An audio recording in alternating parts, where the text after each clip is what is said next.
Since 9/11, the skies above Washington, D.C. have been some of the most carefully controlled airspace in the entire world. So it's perplexing, to say the least, how a passenger plane carrying 64 people could collide with a U.S. Army helicopter.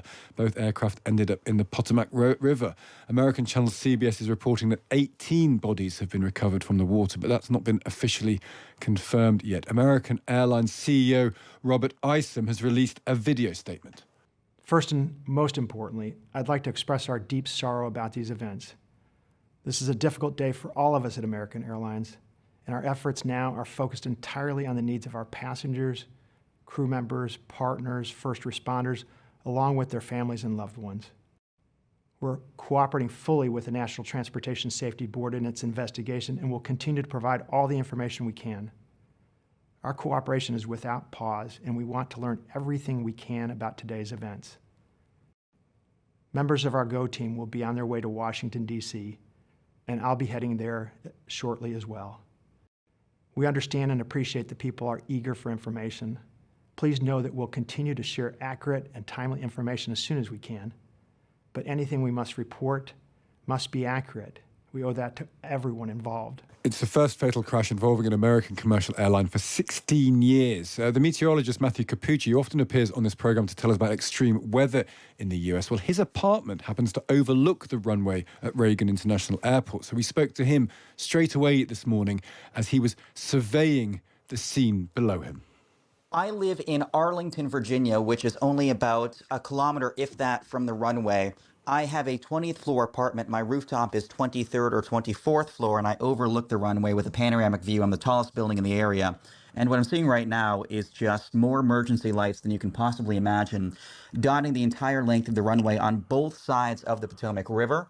I see what appear to be rescue boats off to the north as well. A park is inundated with more red and blue flashing lights, and it looks like there may even be some additional police lights on the highway bridge about another kilometer to the north. So the first responders are literally responding from all angles right now. And the weird part is how silent it is, considering this is one of the busiest airports in this part of the country, and to hear no planes taking off or landing at this time of day is so unusual. Did you hear anything when the collision happened? I heard a distant bang, but I was just sort of settling at home at time. And there's so much construction ongoing in my area right now that it's not that terribly unusual. Yeah. But the weird part was after that, I sort of listened for a follow-up, and then there really was nothing. It was so quiet after a little bit, other than so many sirens. And that's what really brought me over to the window and eventually the rooftop. And can you see any wreckage? Because we hear that the long shots we can see from television reports are pretty long. Is the plane in the river? From my angle, it's impossible to see that. And the tragic part is, if the plane is in the river, which it likely is, then there would be no lights. And so for that reason, I can't see anything. So this was on runway 33 right. So for those who aren't familiar with Reagan National Airport, there's a north-south runway. Then there's sort of a diagonal runway that comes out of the southeast and heads northwest. For flights to line up on that runway, it's a shorter runway, less than a mile long. They have to come in from the east side of the Potomac River and then sort of take a left and bank left at the last minute. What happened with this incident was that the military transport helicopter was coming in out of the north.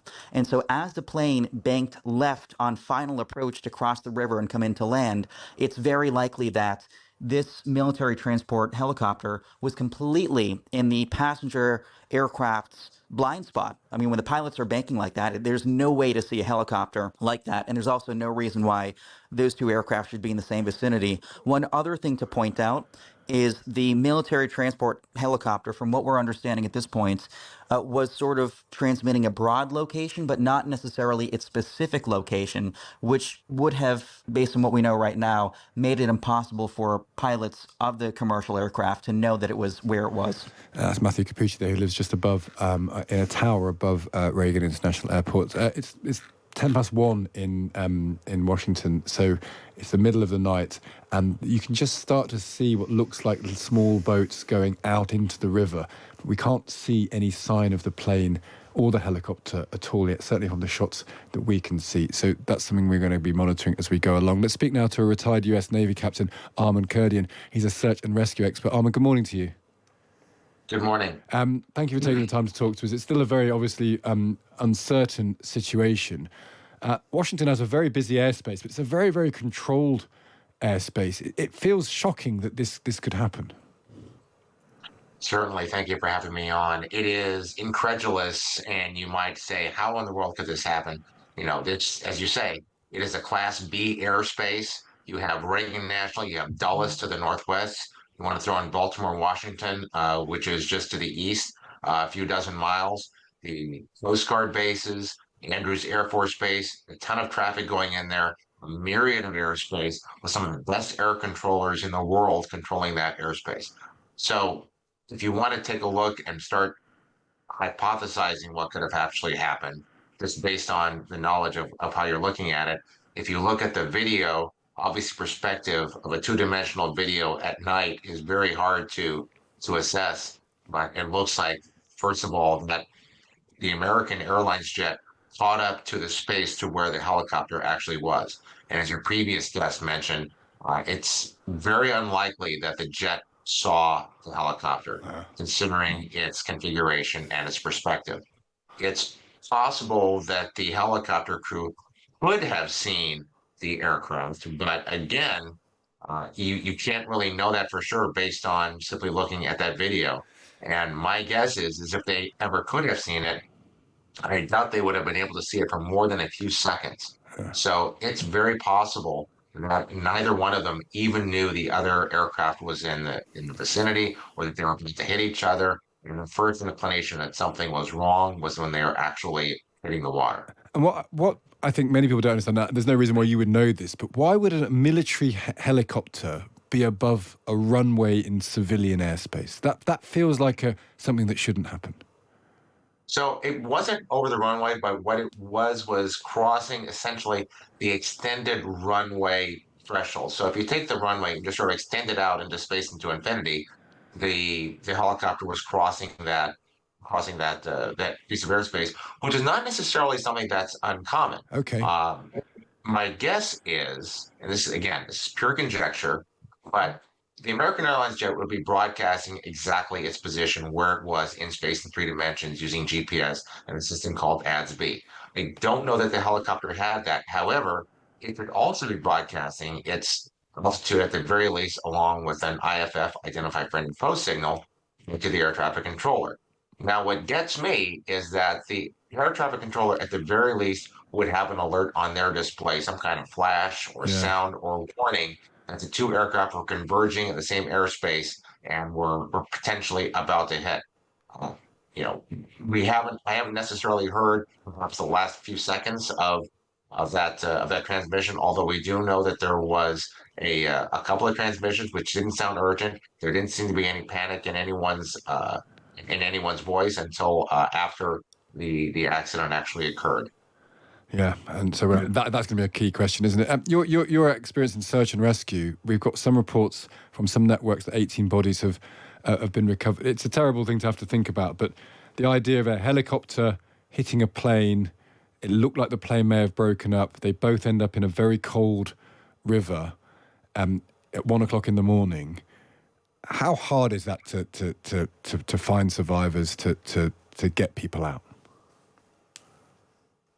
Well, certainly, I understand where you're going. Is there any hope for any survivors? Was there any hope that anybody actually survived the crash? I can tell you that helicopter air crews in the military have to go through a type of training. We call it the dunker, basically, where it's a system you drop yourself into a swimming pool, you're blindfolded, and you have to find your way out by feel. Passengers in the back of a civilian aircraft don't have that same kind of training. So the only hope that they might have had was perhaps if there was enough air that was left in the cabin sufficiently that they were able to breathe and perhaps grab their life vests, or as the aircraft broke up in two, that they were close enough to the water that they could have released themselves and come to the surface, or if there was maybe an air bubble in the aircraft that the divers could have actually gone to.